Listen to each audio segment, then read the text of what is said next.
Gabaana gaddanii beektu warri gabaana gaddanii beektan gabaana ganneettani. Egaa har'a immoo oolmaa gabaa har'aati jechuudha.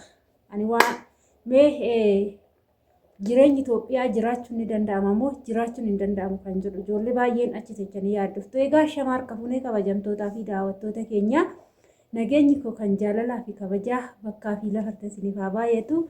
Anis obboleettiin keessan bakkaa fi lafa jirti waaqayyo galannaa gahu nagaa fayyaa kooti. Egaa oolmaa guyyaa har'aati dubartii Zaambeellidha. Dubartii yeroo kamiyyuu gabaa yeroo deemtu Zaambeellidha. Ijoolleen achi teechanii biyya Arabaa teechanii Itoophiyaa galee ammaan booda Zaambeellii hin qabadhu jettan hin qabattu. Giddii keechan qabattu. Gahee dubartii giddii baatu. Ijoolleen achi teechanii amma ibidda qabsiisee tanan nyaata hojjedha warri jettan. Giddii keechan qabsiistu. Kuni gahee dubartiiti. Hojiin mana keenyaa jaalattanii jibbitanii gahee dubartiiti. Gahee dubartii dhiirri bahuu hin danda'u. Egaa har'a gabaa ooleen gale jechuudha. Mee har'a waa'ee gabaa waa baay'ee sin bitanne waan an bitadhe immoo isinitti agarsiisa. Mee jireenyi Itoophiyaa jiraachuun hin danda'ama kan jirudha. Namoonni tokko tokko jireenyi qaala'ee jiru. Hin jiraatamaa dhugaa isin hin jira hin jiraatamaa amma tokkoffaa irratti goommee kana namni beeku hin bollaalle jettanii shaanaa jedhamaa goommana jedhamaa raafuu jedhamaa ani baay'een jaaladha. Gabaa hoon deeme wanta biraa hafu goommana dhiisee hin galu jechuudha. Nan jaaladha kaa rabbi sitti namiidhe. Gizee waxullee amma qoy gaaf tokko sinan dharraasisa. Hin dharraasudha viidiyoo isaa siniin hojjedhu walee hojjedhu goommana nu waxi jettu miti. Warroonni buna dharraan ittanillee siniif hin daffisaaf shiraachuu. Bunni malakkaa 50 ta'u namni dhuguun ni isne waan ta'eef. Amma akka argitan kana argitanii miti. Goommanni kun gatiin isaa meeqan ba'ime wajjumaan laale. Meeqan ba'ee laala. Warri jireenyi qaala'ee Itoophiyaan jireenyi waddadee Itoophiyaa jiraachuun hin danda'amu warroonni jettanii laal. Amma goomman kun jechuudha. Goommana kana meeqan ba'e warroonni tilmaamuu dandeessan. Warroonni gabaa goommanaa nagaddanii beektan ni beeku. Goommanni kun birri 20 jechuudha. Laala birri 20 ba'e. 20 jedha. Ammallee jira kaarootiin gahee guddaa taphateera Itoophiyaa keessatti nyaata keessatti filatamaa ta'eera. Namni kamii gabaa ba'ee kaarootii dhiisee hin galu dhugaa sitti maal. Kanaafuu kaarootiin kun meeqan ba'ee gammataame. Numa oljaa ijoollee dhuma tuuyyuu maakkanti barakataa. Ebanni Itoophiyaa hin barakata wanni bitan immoo yaa rabbii kiyya.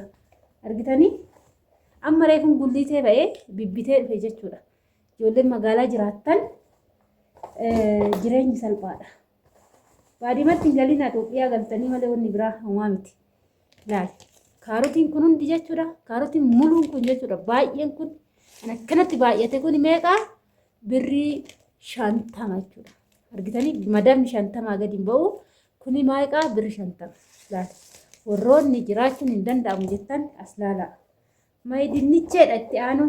Mayi dinnicha, mayi potaatos, mayi abbaa gammachuu. Abbaan gammachuu laga bu'ee mataa filachuu. Achi deebi'ee okkotee seene haaddachuu. Haaddatee too ka'ee seene garaa namaa keessatti gangalachuu. Argitanii? Amma kunis madaba laal. Madaba. Madabni kun birrii meeqaree? Dubartoochee. Shamaroochee. Jiruun Itoophiyaa salphaadha. Salphaadha bakka jireenya. Inni kun birrii 50. Argitanii? Abbaan gammachuu kuni bakka tokkotti birrii meeqa? Birrii 50 jechuudha. Kana fakkaata. Argitanii? Amma laalame madaba guute monguunnere naante ittaan sudhaan shunkurtii dhaqa mata duree bisal shunkurtii malee nyaanni hin nyaatamu osoo inni eegalee kaayii ani gabaa ayyaanatiif ganaan bitadha kuni manumaafan bitee gum jedheetuma laala. Amma inni kuni gulliiteedhaa bitame sanuu gabaa miti beekaa. Meeqattanii yaaddu mee warri beektan? Warri waa'ee gabaa beektamme waleen har'aa kana gabayaattee galtee ijoollee jiraachuun hin danda'ama. Gola madaamii ta'e keessa teechanii mataa ofii dhukkubsina. Garuu immoo achi hojjettan waan ittiin jiraattan akkamitti akka jiraattan sirriitti beekaa malee jiraachuu salphaadha dhugaa. Jireenyi salphaa itti beennan dhiyu. Shunkurtiin kun amma birrii meeqaa? Birrii 60 jechuudha. Argitanii? Birrii 60. Ilaalaa gabaadha. Innaante odoon baay'iseetu biteeraadha. Shunkurtiin tun hariisaan bite dhageechanii. Argitanii miti? Birrii 60. Kanaafuu jireenyi qaalee amma kun immoo atara. Atara irraa affeeleen jira. Waxuu fi kiiloo gimmaashaa kikkiidhaa fi birrii 90.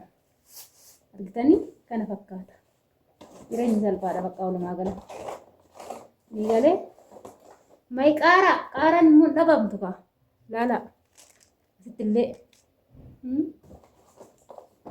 Naantee kanuma anumatu bitee dhufee kanuma.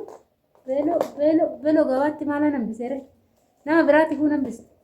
Ofan jaalladha dhageessanii. Nama biraati kuu nambisnee. Nambisne bakka nama biraati. Qaaraan tuni birrii 20. Indoom ishiitu guddiidha ijoollee. Ishiitu wadda du'eedha.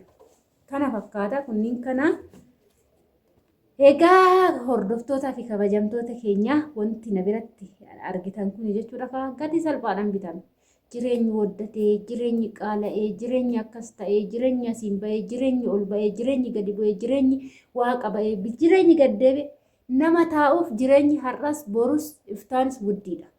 Nama hojjetuuf har'as borus rakasa jechuudha. Kanaafuu shamarran keenya biyya Arabaatti yeroo galtan wantoota jireenya keessaniin ittiin oofachuu dandeechan dirqama itti yaaddanii gaafa biyya geechan dirqama hojii uumachuu qabdu bakka. Waan hojii isin uumu qarshiin kumni 100 mindaan jee tokkoof hojii isin uumuu danda'a. Warroonni Itoophiyaa keessaa gurra jala qabdanii dhaggeeffatina. Yoo dhaggeeffattan himmachooftuu si sakkarsiisu dhugaa isinitti maali. Itoophiyaan natsaa sakkaaramii sin gooti. Kanaafuu Itoophiyaawii dhaggeeffachuu dhiistanii sammuu keessan dhaggeeffachuu maal akka hojjechuu qabdan ofiin haasa'uu of gaafachuu eenyummaa keessa sirriitti baruu isiniif galee saniin booda jireenyi baay'ee salphaadha. Jiraachuun qallaalidha.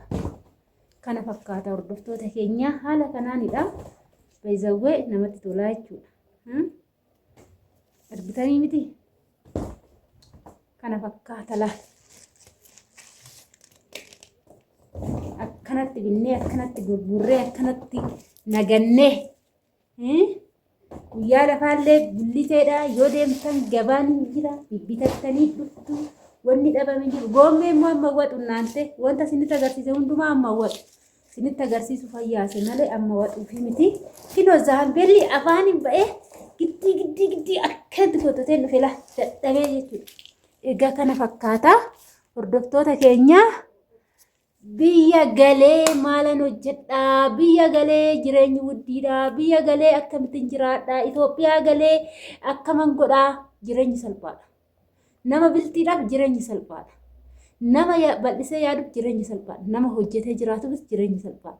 Nama taa'uuf nama birrii biyya Arabaa qofa akkana godhuuf birriin biyya Arabaa achoota jechuun guddaa sitti fakkaatti. Gaafaas dhufte xiqqishuudha. Garuu sammuu kee guddisii kottu. Gara biyyaa gaafa dhuftu birrii guddaa baattee dhufu osoo hin taane sammuu guddaa baadhu kottu. Sammuu bichaa si fayyada Itoophiyaa keessatti. Saniin booda sammuu san birriitti hiittaa jechuudha. Yoo sin jedhu birrii dhiisitii harka duwwaa kottu sin jechuun birriis guddaas qabadhu sammuus guddaa qabadhu. Gaafa biyya galte maal akka hojjettu karoora baafadhu siniin jedha. Egaa kana fakkaataa yaada dabalataa immoo viidiyoo biraatiin walitti deemnaa turtii gaarii siniif haa ta'u siniin jechuu jaalladha. Baay'ee yeroon akkanatti taa'u Itoophiyaa ergan galee ani Arabatti baradheen jira lumni kiyya akkuma barbaadetti ol jala xalafama warri Itoophiyaa akkamitti akkanatti teechaa nulunni nu dhukkubaa jedhanii kanuma kun onatti golfu an akkana taa'u baradheen jira dasta madhaan jira.